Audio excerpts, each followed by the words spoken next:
everyone. So I want to talk to you today about flood insurance and flood zones. Living in South Louisiana, it's been raining like crazy, and first and foremost, I want to remind everyone to have flood insurance. Regardless of if it's required, it's always recommended. So even if you're in Zone X, even if it's not required, even if you never flooded, it'll be cheap for you. If it's Zone X, it's not usually, it's about $400 or $500 a year when it's not required.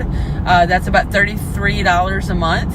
So I would definitely recommend that you carry it because it's always better to be safe. Beyond that, I'll talk about flood zones. We have two main flood zones in our area, in the Baton Rouge area. You typically see Zone X or Zone AE. Zone X, it's what you want to see. You want Zone X because when you buy a house, when it's in Zone X, that means the elevation is higher. It means that your lender does not require flood insurance, and it means you're a lower risk. Does Zone X definitely mean that it never flooded? No. Is it likely that it never flooded? Yes. But is it possible that someone flooded in Zone X? Yes, it's possible. So that's why it's important to look and look at what they disclosed and find out what happened, let's say in 2016 when we had the Great Flood. If it's Zone AE, your lender's going to require flood insurance. It can be anywhere from $500 a year to $4,000 a year is the most that I've seen. Anything above $1,000 a year is when buyers start to get a little hesitant. That's when they start getting in what people think. If you pay flood insurance and it's more than $1,000 a year, really anybody, but especially if you fall in the high range, reach out to me. I'd love to give you some great contacts for people that, insurance providers that have flood insurance. I've definitely seen people save a lot of money. And that's something that's very good to do, not just to save you money, but if you're thinking of selling, I highly recommend that if you are in Zone AE and you're flood insurance, that you do a lot of shopping and make sure that you find someone that's the most affordable that you can. So that's kind of your overview of, our flood zones in the area and flood insurance. Last thing that I'll mention is there's something called a LOMA. LOMA, L-O-M-A, is if someone buys land in a flood zone, let's say Zone AE. So let's say you find land that it's where you want to be, it's a great deal, but it's a low elevation and it's in a flood zone where flood insurance is required. Of course, I would recommend that you bring in dirt work and where it's above the base flood elevation. Check with your zoning in your parish to find out how high they need you to build above the base floodplain.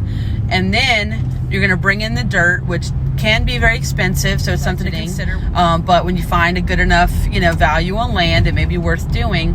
And then once you do that and you meet the requirements for LOMA, then FEMA can come out and do a survey. You can get a LOMA letter now on paper viewed as Zone X, basically. And you can save a lot of money, and this is also desirable not just to be above the base floodplain for your own, peace of mind, but also for future buyers for resale. Now, it does cost around $600-ish. Don't quote me on that, but that's what I've seen it run to have FEMA come and do that survey. If you live zone where if you are required to pay flood insurance, but you did not flood, it may be worth doing an elevation survey, having FEMA come out to see if you do qualify. Flood zone where if you are required to pay flood insurance, but you did not flood, it may be worth doing an elevation survey, having FEMA come out to see if you do qualify. So this is just a little overview. There's a lot more I could discuss. It's too much to talk about in one short video. Maybe, if y'all have some questions, maybe I can do a part 2 on this. But I think it's very helpful this and to understand. Again, if you have any questions, let me know. You can email me, melodybnewman@gmail.com, or call me, 225-288-0564. Thank you, and have a final disclaimer. This is just me trying to be helpful and share the things that I've learned with people. If I'm wrong about any of this, I would love to know. If, I think you should still talk to flood insurance experts and, maybe even reach out to FEMA if you have some more in-depth specific questions about anything I'm saying. Again, just as a realtor, from my experience in helping people in South Louisiana, this is what I've learned so far. So I hope you find this helpful. And thank you so much for watching. Have a great day.